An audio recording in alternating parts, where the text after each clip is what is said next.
On. Zero. Oh.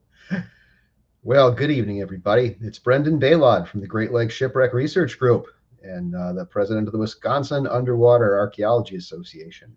I'm here tonight for our last Ghost Ships Festival 2024 speaker sneak peek. You may recognize the distinguished gentleman on it should be my right, maybe your left. I don't know for sure, but I'm very privileged to have my old Here. friend Dan Fountain on with us tonight. Dan, welcome. Thank you. Glad to be here. Thanks so much for doing this, Dan. I really appreciate it. For those of you who have been kind of following along with our series, you know that we're trying to generate some hype for the reboot of the Ghost Ships Festival. So it's coming back after a hiatus of 7 years. This will be the 18th Ghost Ships Festival. We moved it to Manitowoc to affordable quarters, and it is now under the auspices of the WUAA. So we actually have some manpower to run it and some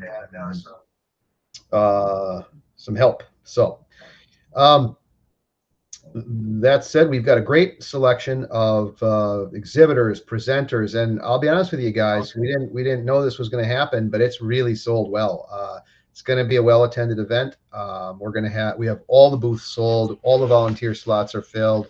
I just picked up the beautiful full color festival brochure from the printer, and we've got a great festival in store for you. A lot of community interest. We've had a lot of news coverage, so in the local papers, local TV, should be well attended. So what that is all leading up to is get your tickets. It's going to be $25 if you wait to get them at the door. We want people to do it ahead of time so we can guess on numbers. Now, a couple of other housekeeping things. Saturday, we are having food trucks come for lunch, so there are a lot of food options for lunch for you.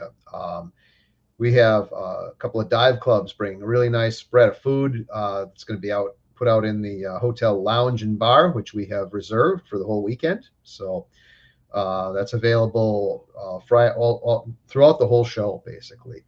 And if you buy a Ghost Ships Festival glass, you might just get a discount on some of the select beverages. So should be a good time. All right, but we're not here to talk just about the Ghost Ships Festival. By the way, ghostshipsfestival.com, all one word, if you want to do that pre-registration for us. All right. So, Dan Fountain, let's talk about your talk. Dan reached out to me about, I don't know, 4 months ago. And when I said we were going to do the Ghost Ships Festival again, and said, hey, I might have a talk for you. And he told me about this. And I was like, oh my God, yes. I think we found our headline speaker. uh, and Dan and I go way back. I'm wearing my chromer here in honor of the UP. Dan and I are both Upers, and I first met Dan through my old buddy Randy Beebe up in the Copper Country when we were diving on shipwrecks in the Keweenaw waterway. Dan was quite literally my mentor up there. He knew more about he'd forgotten more about sonar than than I'd ever. Most people know. He really was very knowledgeable, and I learned a whole lot from this guy. Dan, you remember those days back up there in the Copper Country? Vaguely. I remember that, I think. With the old Dan scan, the old didn't you Oh, rig an yeah, old fish finder to have it shoot the you shot the transducer sideways and it actually worked. exactly. Yep. It actually found Rex. Amazing. So this guy was one of my mentors and one of the guys that I've always looked up to. And so it was really kind of cool to have him help us reboot the Ghost Ships Festival. Um, So, Dan, let's talk about your background. I mean, most people probably know you, but maybe some don't. Tell us a little bit about, how you got interested in this sort of stuff, and you know, kind of where you've been and what you've done. I like to tell the tale of my first shipwreck dive at age about 8 thereabouts. Had family camp down on the shore of Lake Superior, and half a mile down to the west of us, there was what we called the wreck. It was a remains of an old wooden schooner sitting anywhere from 6 feet of water out to we don't know how far out it goes. in bits and pieces broken up, sitting on the bottom. But I was about 8 years old, and my dad would row us down there in the rowboat. And my brother and I would jump in and swim down to this shipwreck. Well, that got me hooked. I've been hooked ever since. Started diving in 1979. Uh, I haven't been diving for a while. I found out I'm past my best by date, so I'm keeping it pretty low key, but still doing a lot of searching on the surface. So that's kind of the basic background of it. Very cool, Dan. Just a side question. I'm kind of curious. When did you start looking for shipwrecks? I mean, you've kind of been doing that for a long time too. Well, that was a natural offshoot of diving because it originally started. Okay, well, let's find something new to dive on. So would say, okay, what might we be able to find? And we'd generally be looking for something rather than just saying, okay, let's go out on the lake and see if we find a shipwreck somewhere. So it was a motivation to find things to dive. And one of the wrecks we were looking for was the A.A. Parker. And one of the reasons we didn't find it was we only said, well, we're not likely to dive more than 200 feet. So let's stop looking once we get out to the 200-foot contour. Well, it's in about 215 feet of water. So we never found it. But yeah, that was the main motivation, was to find something to dive on. Haven't found one that's in diveable depths yet, at least for my purposes. Well, I know you've made a lot of other contributions too. You're a pretty well-known author up there. You've written some books, haven't you, Dan? Yeah, I wrote way back in the 1993, I think it was, came out Michigan Gold.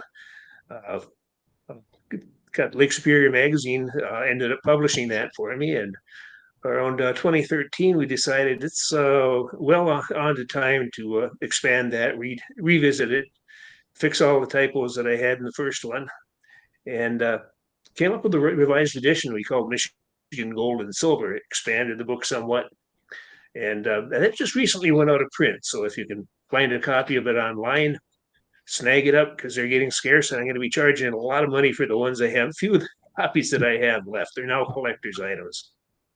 You bet. And how about Dangerous Coast? That's how I kind of got to know of your work. Yeah, Dangerous Coast is a project of Fred Stonehouse's. He had originally written a book called uh, Munising Shipwrecks. And that was my Bible when I started diving and going to Munising to dive the shipwrecks. And at some point, he decided he wanted to update that. And he hadn't been diving the wrecks there for a long time. So he asked me if I'd like to contribute by adding the shipwreck parts of it. And so I did. And added a little bit here and there. We expanded it considerably, and that's another book that I think it's only available at Shipwreck Tours, the glass bottom boat trip tours in That's Munising, Pete Lindquist's shop. I think they're the only source for that book anymore. Yeah, it's an excellent book. It's out of print. Another one to snag if you see it. Everything you ever wanted to know about the shipwrecks of the Alger Underwater Preserve up in Munising. So, all right, but that's not what we're here to talk about specifically, Dan. Let's talk about this boat. Well, let's get to that boat. Yeah. There we had it. I'm sorry, the Arlington. Tell us, how did this come about? How did you end up out in the middle of Lake Superior, 35 miles off Keweenaw Point? Well, that's a story. And we have to blame you for that. Um, everybody thought well, I wasn't going to give out the name, but we're what 3 days away from the program, so everybody thought that the Bannockburn would be impossible to find because it's just out there somewhere. And was it 2020 or thereabouts? You did the article in the online diving magazine talking about revisiting the Bannockburn, and came up with realized that okay, there's reason to believe it's within a finite search area. Well, I looked at that search area and said, well, I wonder if there's any remote sensing anomalies, excuse me, in that area, and started going through the remote sensing stuff and came up with a pretty good anomaly, and then continued to go through it and found another anomaly only 1,000 feet away, 1,000 feet away in distance, and approximately an hour apart in time. So this wasn't just an ore boat floating by while the data was being collected. This was something on the bottom. Only trouble was it's 35 miles out. So I wasn't going to take my little boat out there. My sonar wouldn't effectively search in that kind of depths because the chart showed it at 550 feet or something like that. So I was able to recruit the Great Lakes Shipwreck Historical Society out of Wakefish Point, and they brought their vessel up there, the 50-foot, what is it, 15 tons, something like that, the David Boyd, big, heavy, seaworthy boat equipped with literally state-of-the-art side scan sonar, and actually a rather old ROV, but it's been updated, high definition cameras, uh, very high quality lighting, quite the quite the equipment to get the job done. And we Oh, found it right where it was supposed to be. man, But what was that I like? shouldn't talk anymore because I'll have half of my program done here tonight and not have to do it Yeah. on Saturday. But we don't want to give it all away. But I mean, what was that like when you guys ran over that lump out there? And obviously, it was supposed to be the Bannockburn, the legendary ghost ship, the Flying Yep. Dutchman. That must have just been nuts. What was it like when you guys put it down there? And let me ask you this: how'd you figure out that it wasn't Bannockburn? Yeah. We put the ROV down and navigated over to the stern of the boat and looked across the fantail. Say, all right, there's letters on it. And we are looking at the letters and trying to get Bannockburn out of it.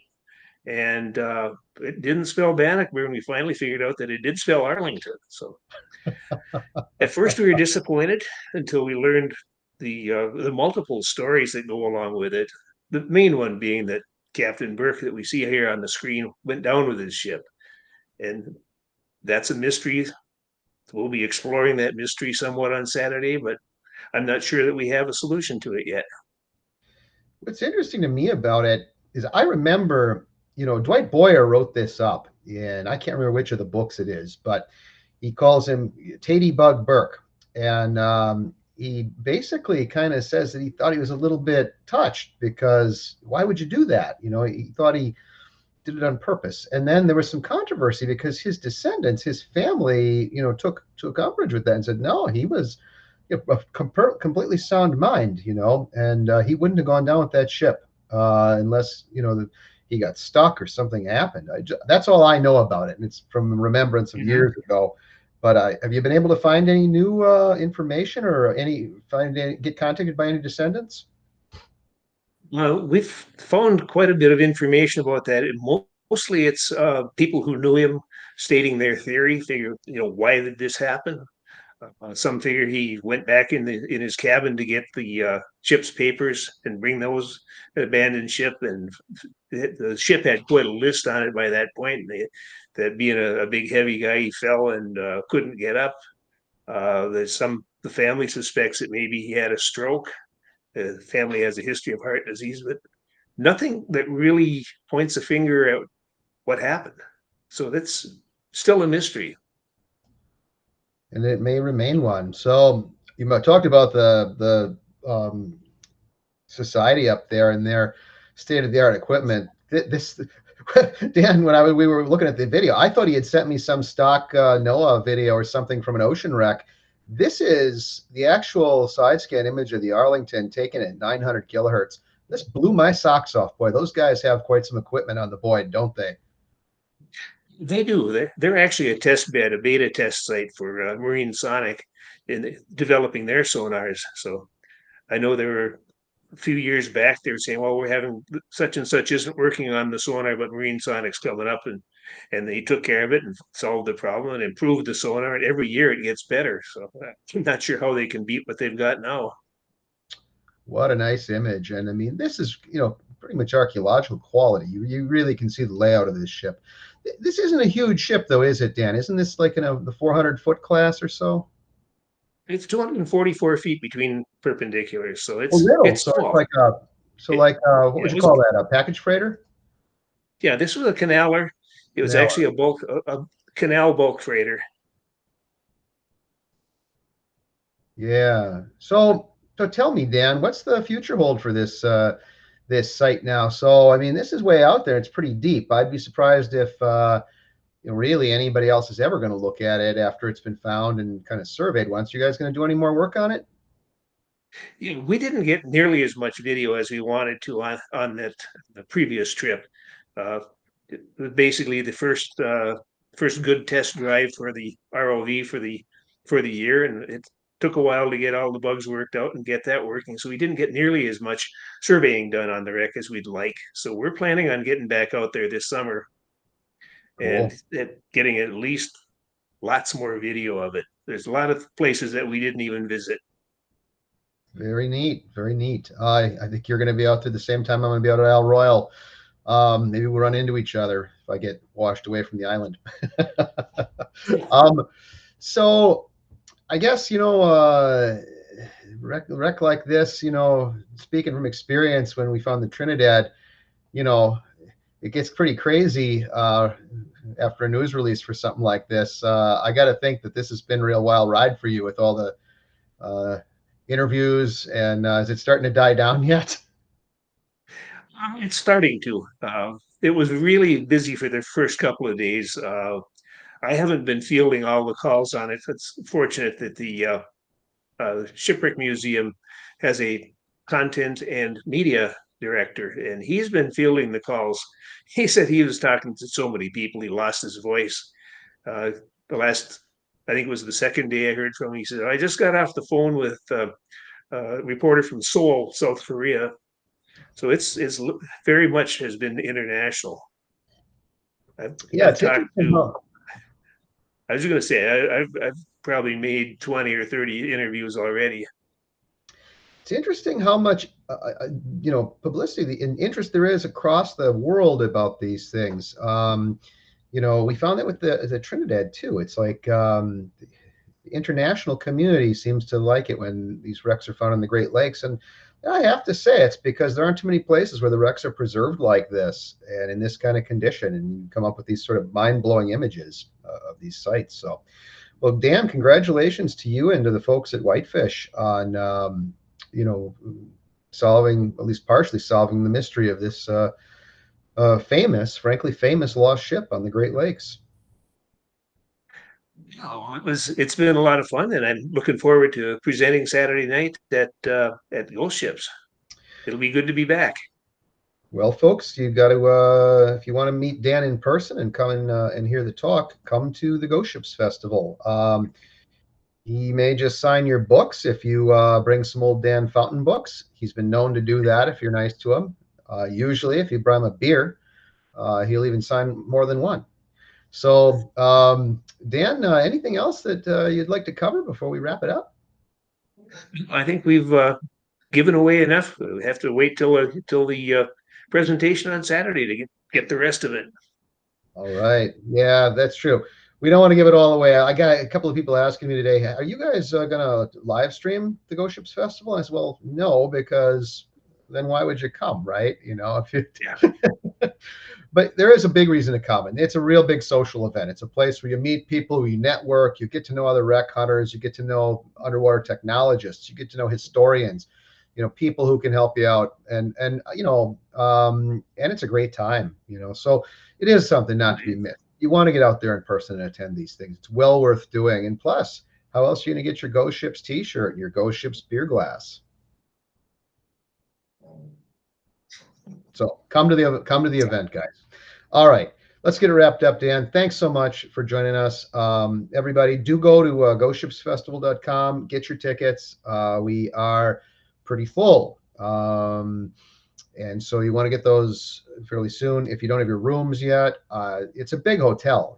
I think there's still rooms, although I'm not sure our discount block still has discount rooms, but you definitely can still get your rooms. And Manitowoc's a beautiful town. The facility is right next to the Wisconsin Maritime Museum, and we're offering $5 off the admission there. You get to meet people from the new NOAA, Wisconsin Shipwreck Coast National Marine Sanctuary, which was just designated. So yeah, it'll be a great time. All right, folks. Thank you for joining us. I'm going to post this on YouTube later for those of you that couldn't join us live. Thanks again, Mr. Fountain, and good night, everybody. Thanks.